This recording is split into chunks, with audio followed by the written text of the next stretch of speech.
voet met die boog hier op 'n plaas net in die Kalahari. So as jy mooi kan agter sien, son is mooi opgekom.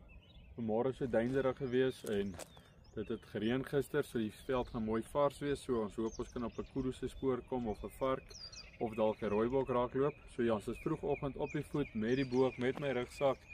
So ons gaan deur die dag sommer eet in die veld en gaan saam met my geniet die mooi Kalahari. Kom ons kyk of ons iets kan raakloop.